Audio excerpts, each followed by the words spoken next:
Welcome to Kaiser world. ఈరోజు వీడియోలో మనము COP29 సమ్మిట్ డీటెయిల్స్ గురించి తెలుసుకోబోతున్నాము. COP29 సమ్మిట్ ఎక్కడ జరిగింది, ఎప్పుడు జరిగింది, దీని లక్ష్యం ఏమిటి, COP29 సమ్మిట్ను ఫైనాన్స్ కాప్ అని ఎందుకు అంటారు, దీని ఎజెండా ఏమిటి, అదేవిధంగా నెక్స్ట్ COP సమ్మిట్ ఎక్కడ జరుగుతుంది, ఈ ఆల్ క్వశ్చన్స్కి మీకు ఆన్సర్స్ ఉంటుంది ఈ వీడియోలో. అందువల్ల please subscribe the channel, like and share the video. ఛానల్ను సబ్స్క్రైబ్ చేస్తున్నారు కానీ బెల్ ఐకాన్ను ప్రెస్ చేయడం లేదు. బెల్ ఐకాన్ ప్రెస్ చేస్తే మీకు ఈ ఛానల్లో వచ్చే ప్రతి ఒక్క వీడియో మీకు నోటిఫికేషన్ రూపంలో వస్తుంది. మీరు మంచి కంటెంట్ను మిస్ కాకుండా ఎగ్జామ్కి ప్రిపేర్ కావచ్చు. అందువల్ల బెల్ ఐకాన్ను ప్రెస్ చేయండి. ఫస్ట్ మనం డిఎస్సి కరెంట్ అఫైర్స్ సిరీస్లో COP29 సమ్మిట్ ఎక్కడ జరిగిందంటే అజర్బైజాన్లోని బాకులో కీలకమైన వాతావరణ శిఖరాగ్ర సమావేశం జరిగింది. 29వ UN క్లైమేట్ సమ్మిట్ ఇది ఎప్పుడు జరిగింది అంటే నవంబర్ 11 నుంచి నవంబర్ 22 వరకు జరిగింది. కీలకమైన క్లైమేట్ ఫైనాన్స్ మెకానిజంపై ప్రత్యేకించి కొత్త new collective qualified goal NCQG దీనిపై దృష్టి సారించింది. చర్చలు కూడా జరిగాయి.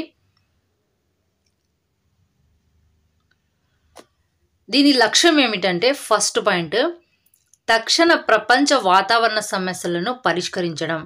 ఫస్ట్ పాయింట్ ఏమి, తక్షణ ప్రపంచ వాతావరణ సమస్యలను పరిష్కరించడం. సెకండ్ పాయింట్, గ్రీన్ హౌస్ వాయు ఉద్గారాల వల్ల ఏర్పడే వాతావరణ మార్పుల యొక్క వినాశకరమైన ప్రభావాలను ఎదుర్కొనడం. దీనికోసం అభివృద్ధి చెందుతున్న దేశాల సహాయం చేయడానికి ఆర్థిక కట్టుబాటును పొందడం లక్ష్యంగా పెట్టుకుంది.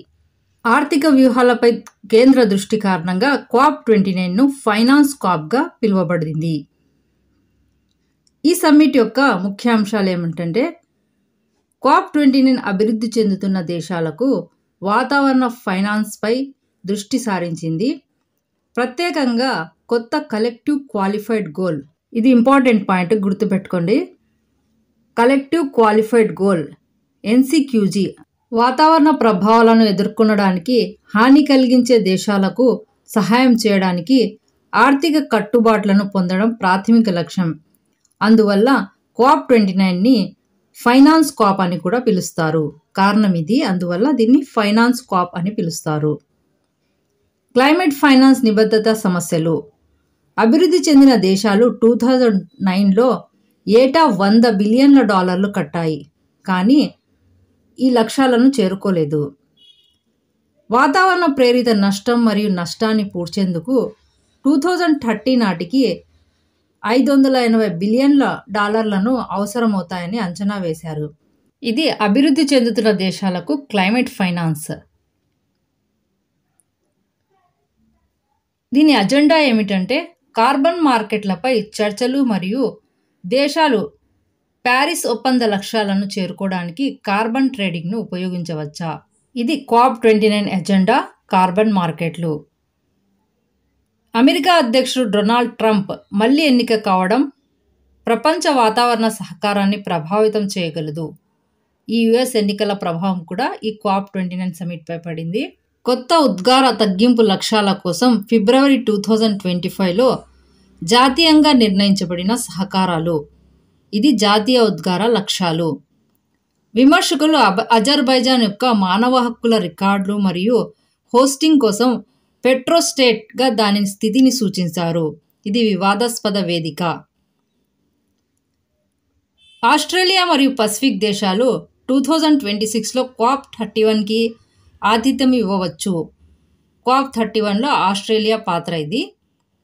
ఆర్థిక ఒప్పందాలు, కార్బన్ మార్కెట్ పురోగతి మరియు ఉద్గార లక్ష్యాలు కీలక ఫలితాలు. ఇది విజయ సూచికలు. COP29 యొక్క విజయ సూచికలు. వాతావరణ మార్పుపై UN framework convention. COP29 UNFCCC ఫ్రేమ్వర్క్లో భాగంగా దాదాపు 200 దేశాలను కలిగి ఉంది. ఈ పాయింట్స్ అన్ని చాలా ఇంపార్టెంట్ కాబట్టి వీడియోను స్కిప్ చేయకుండా ఎండ్ వరకు వాచ్ చేయండి. Thank you. Please subscribe the channel, like and share the video.